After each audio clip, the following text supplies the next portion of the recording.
It was supposed to be just another school day, gray skies, sleepy eyes, and the dull rumble of students dragging their feet through the morning fog, but for Amelia Rivers, it was the day everything would change. Known as the quiet girl with oversized glasses and a second-hand backpack stitched together with fading thread, Amelia had mastered the art of invisibility. At least, she tried to. But you see, some people can smell vulnerability like sharks sniffing blood in water, and at Westfield High, there were sharks everywhere. The worst among them? Chelsea Grant, her self-proclaimed squad, and the football jocks they wrapped around their perfectly manicured fingers. Chelsea had it all: beauty, money, and a cruel tongue dipped in venom. For years, she'd picked on Amelia. A jab in the hallway, a shove in the cafeteria, mocking laughter echoing from every locker she passed. But that day, something was different. Something boiled beneath Amelia's usually calm demeanor, something hot, coiled, and ready. It had started in the morning when Amelia walked into class and found her chair missing, her books dumped in the trash. The teacher raised an eyebrow, confused, but said nothing. She picked up her things in silence. That was their power. Chelsea and her group didn't need fists, they weaponized humiliation. Later, in the cafeteria, things escalated. As Amelia sat with her usual tray, barely touched food, eyes lowered to avoid contact, Chelsea approached with her entourage, smirking. "Oh look, the invisible girl decided to eat today," Chelsea sneered loud enough for the entire table to hear. Laughter erupted. Amelia said nothing. That was the rule. Don't speak. Don't react. Don't give them a reason to enjoy it more. But then it happened. A loud slap. Chelsea's hand, out of nowhere, struck Amelia across the cheek. The sound cut through the cafeteria like a whip. People gasped. Forks dropped.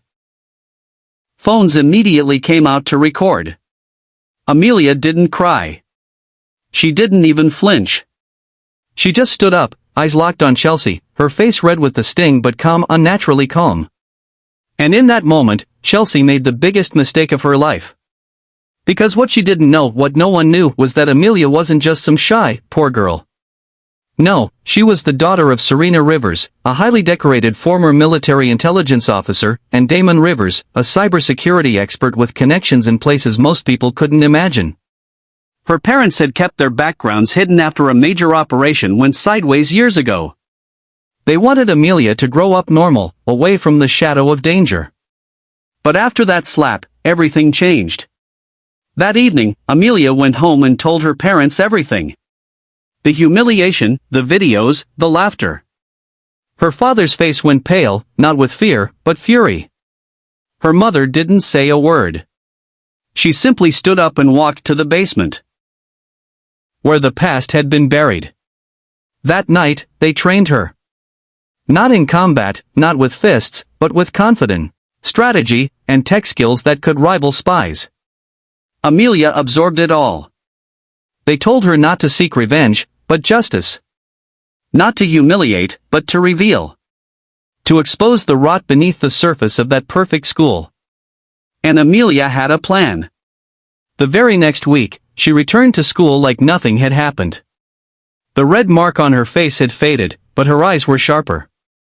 She smiled more. Spoke more. It confused everyone. Especially Chelsea. But behind the scenes, Amelia had already hacked into the school's camera system, with her father's help, pulling video evidence not just of the slap, but months of bullying.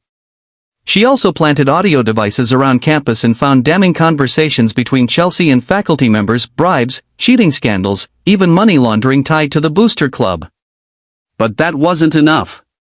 Amelia wanted the truth to burn. So she created a website, anonymously, titled Westfield's Mirror. She uploaded everything: videos, recordings, screenshots. The site went viral within hours. The local news caught wind. Parents stormed the school. Teachers resigned. Investigations launched. Chelsea's father, a well-known city councilman, tried to silence the scandal, but Amelia had anticipated it.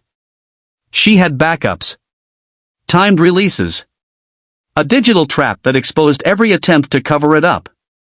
One by one, the bullies were exposed, not just Chelsea, but the entire corrupt system that had allowed her to rise unchecked. But Amelia didn't gloat. She didn't go on social media or brag. She simply transferred to another school under a scholarship, given anonymously by an alumni organization inspired by her bravery. Months later, Westfield High had changed. A new principal. Strict anti-bullying rules. Programs led by students, for students. All because of the girl they once mocked. And Chelsea? Her reputation shattered.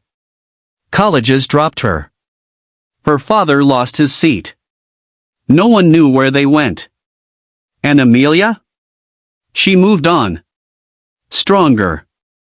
Wiser. Unbreakable. So the next time someone thinks it's okay to slap, mock, or shame someone in public, just remember this story. Because that one slap was the biggest mistake they ever made. And if you want more powerful stories like this, real tales of justice, courage, and unexpected revenge, make sure to subscribe to our channel and hit the bell so you never miss a moment that might just change your perspective forever. Months had passed since Amelia Rivers walked out of Westfield High with her head held high, leaving behind a trail of exposed corruption and shattered reputations. The website she had launched, Westfield's Mirror, remained online, not just as a digital graveyard for the elite's dirty secrets, but as a symbol of silent resistance and the strength of standing up without violence. Her story had quietly inspired thousands. Other schools began launching similar mirror sites. Anonymous whistleblowers reached out to share their own experiences. A movement was building, one Amelia had never intended to start, but which now had her name whispered in corners of the internet as a quiet icon of teenage rebellion and digital justice. But for Amelia, things didn't stop there. Her new school, Ridgeview Academy, was everything Westfield wasn't: diverse, forward-thinking, and run by staff who actually cared. Yet, beneath its calm exterior, Amelia could sense familiar patterns. Hierarchy, favoritism, and a power imbalance lurking just beneath the surface. She didn't want to be pulled into another war. She wanted to focus on her studies, bury herself in code, art, and robotics, the things she loved. But the universe had other plans. It started with another student, Eli Navarro. A wheelchair-bound math genius with a wicked sense of humor and a mind faster than most adults. He sat next to Amelia in advanced programming, and the two became fast friends. Eli introduced her to his group, Nia, the quiet artist who drew graphic novels in the margins of her textbooks, Malik, a poet with a stutter that vanished when he recited his lines, and Zoe, a theater kid with a black belt in Taekwondo. They weren't popular.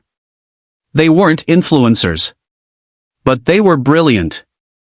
Amelia found something she hadn't had in a long time: acceptance without judgment. However, shadows grew where light began to shine. Ridgeview had its own Chelsea, though this one was named Brooke Holden. Brooke wasn't just a bully. She was calculated, politically connected, and hungry for control. Her father ran a powerful development firm funding new school expansions, and her mother sat on the state education board. Brooke didn't use violence. She used favors, manipulation, and secrets as currency. Her targets weren't just students, but teachers and administrators. Eli, for instance, had been denied access to certain science labs because Brooke's clique had reallocated the budget through parent influence. Malik's poetry club had mysteriously lost its funding. Zoe's self-defense club was shut down after false complaints.